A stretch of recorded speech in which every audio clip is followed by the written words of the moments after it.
Hello guys and welcome to the channel. Right beneath this cloth here is something that I'm very happy about. It's actually a birthday present I bought to myself, but also something I'll be using as a teacher at the art school where I teach freehand drawing. It's a sculpture that has threads to a Danish naval officer and to Greek mythology. I'm very excited about it, so let's not waste any time and let's just see what's beneath the cloth here.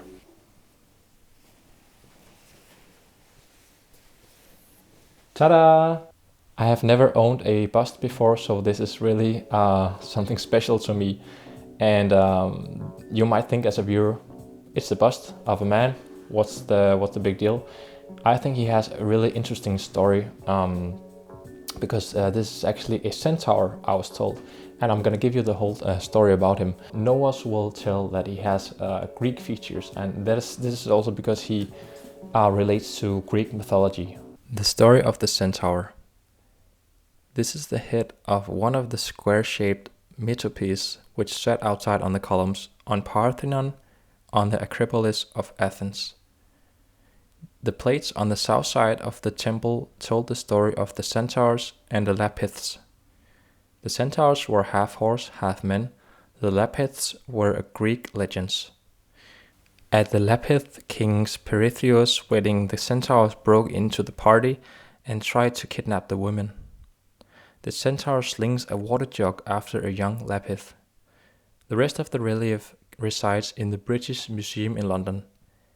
Two heads were in 1687 bought on the streets in Athens by the Danish naval officer Moritz Hartmann. He was in Venetian war service and participated in the bombardment of Athens in 1687.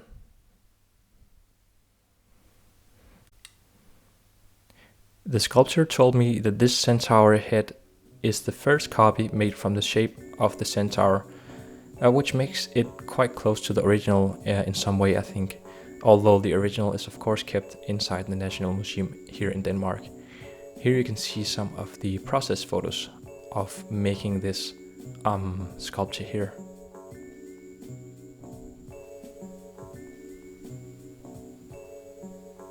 So a really interesting backstory, I think.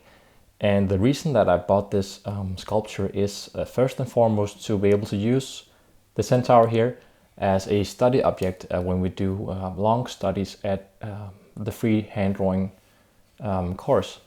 So in my opinion, it's really one of the best ways that you can learn how to draw is to use these sculptures and really get to the bottom of it and really spend some time understanding structure.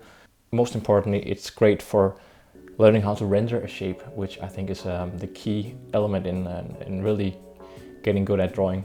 So I'm looking very much forward to using this guy in the class, and also hopefully I will be able to maybe one day do a full process where I study him, a long study, which I can share with you.